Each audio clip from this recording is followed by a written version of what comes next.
आज की कहानी है राजेंद्र भोसले जी की, एक ऐसे व्यक्ति की जिसने जीवन के सबसे कठिन समय में श्रद्धा और विश्वास के बल पर खुद को फिर से खड़ा किया।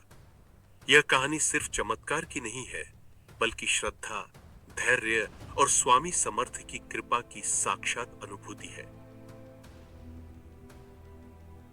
राजेंद्र भोसले मुंबई के एक मध्यम वर्गीय परिवार से थे।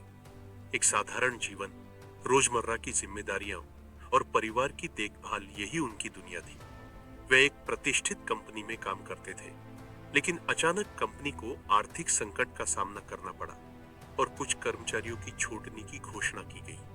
दुर्भाग्यवश राजेंद्र जी भी उनमें से एक थे। उस दिन जब उन्हें यह खबर मिली तो उनकी आंखों के सामने अंधेरा छा गया। घर की जिम्मेदारियां, ईएमआई, बच्चों की पढ़ाई, सब एक साथ मन पर बोझ बन गए। कुछ दिनों तक वे खुद में खोए रहे, किसी से ज्यादा बात नहीं करते थे। चिंता, बेचैनी और भविष्य का डर, इन तीनों ने उन्हें भीतर से तोड़ दिया था। उनके एक पुराने मित्र ने एक दिन उनसे कहा, राजेंद्र, शिरडी जाकर स्वामी समर्थ का दर्शन करो, वहां जाकर देखो, सब ठीक हो जाएगा। पहले तो उन्हें यह बात अजीब लगी, क्या सिर्फ मंदिर जाकर मेरी नौकरी वापस मिल जाएगी? लेकिन जब हालात बद से बदतर होते गए तो उन्होंने सोचा, अब खोने को बचा ही क्या है। कुछ ही दिनों बाद वे शिरडी पहुंचे। जैसे ही बस शिरडी के मंदिर के पास रुकी, उन्होंने महसूस किया कि हवा में ही कुछ अलग ऊर्जा है। मंदिर की घंटियां, भक्तों की आवाजें और हवा में घुली अगरबत्ती की सुगंध, सब कुछ मन को शांति देने वाला था। मंदिर में प्रवेश करते समय राजेंद्र जी के मन में कई सवाल थे। क्या सच में कोई चमत्कार होगा? क्या मेरा जीवन फिर से सही दिशा में जाएगा? लेकिन जैसे जैसे वे आगे बढ़े, उन्हें भीतर एक अजीब सी स्थिरता महसूस होने लगी। उन्होंने स्वामी समर्थ के चरणों में सिर झुकाया और मन से कहा, स्वामी, मैं थक गया हूं, अब सब आपके हाथ में है। कृपा करें, मेरा मार्गदर्शन करें। उस पल उन्हें ऐसा लगा मानो किसी ने उनके कंधे पर हाथ रखकर कहा हो, डर मत, मैं तेरे साथ हूं। अगले कुछ दिनों तक वे शिरडी में ही रुके। सुबह शाम मंदिर जाते, ध्यान करते और भक्तों की कथा सुनते। धीरे धीरे उनके मन का डर और बेचैनी गायब होने लगी। उन्हें ऐसा लगने लगा जैसे भीतर कोई नई ऊर्जा जन्म ले रही हो।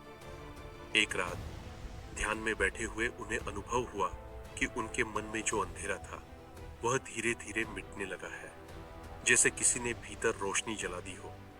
उस क्षण उन्होंने मन ही मन कहा, स्वामी समर्थ, मैं समझ गया, यह संकट भी आपकी परीक्षा थी। मैं अब हार नहीं मानूंगा। शिरडी से लौटते ही राजेंद्र जी ने नई नौकरी की तलाश शुरू की।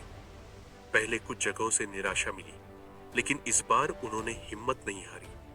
हर असफलता के बाद वे स्वामी समर्थ का नाम लेकर आगे बढ़ते रहे। कुछ हफ्तों बाद एक प्रतिष्ठित कंपनी से कॉल आया। इंटरव्यू हुआ और कुछ ही दिनों में उन्हें नौकरी मिल गई, पहले से बेहतर पद और वेतन के साथ। यह उनके लिए किसी वरदान से कम नहीं था। उन्होंने मन ही मन कहा, स्वामी समर्थ, आपकी कृपा के बिना यह संभव नहीं था। नई नौकरी के साथ उनका आत्मविश्वास लौट आया। घर में फिर से खुशियां लौट आईं। राजेंद्र जी ने अपने घर में स्वामी समर्थ का एक सुंदर चित्र लगाया और रोज प्रार्थना शुरू की। अब वे कहते हैं, स्वामी समर्थ ने मुझे सिर्फ नौकरी नहीं दी, बल्कि जीवन का अर्थ समझाया। उन्होंने सिखाया कि कठिन समय में डरना नहीं चाहिए, बल्कि श्रद्धा रखनी चाहिए। उनकी पत्नी और बच्चे भी अब रोज सुबह स्वामी समर्थ का नाम लेते हैं। जब भी कोई समस्या आती है, वे कहते हैं, स्वामी समर्थ हल हल समर्थ, स्वामी समर्थ सब समर्थ है। राजेंद्र जी की कहानी यह सिखाती है कि जीवन में कितनी भी कठिनाइयां क्यों ना आए, श्रद्धा और धैर्य कभी नहीं छोड़ना चाहिए। स्वामी समर्थ का आशीर्वाद हमेशा उन पर बरसता है जो ईमानदारी से प्रार्थना करते हैं और अपनी कोशिश जारी रखते हैं। जब तक मन में विश्वास है, तब तक कोई भी अंधेरा स्थायी नहीं रह सकता। स्वामी समर्थ की कृपा से हर कठिनाई एक नई शुरुआत में बदल जाती है।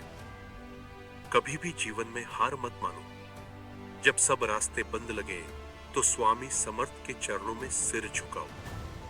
तुम्हें न सिर्फ समाधान मिलेगा बल्कि मन की शांति और जीवन का नया मार्ग भी मिलेगा। जय जय स्वामी समर्थ।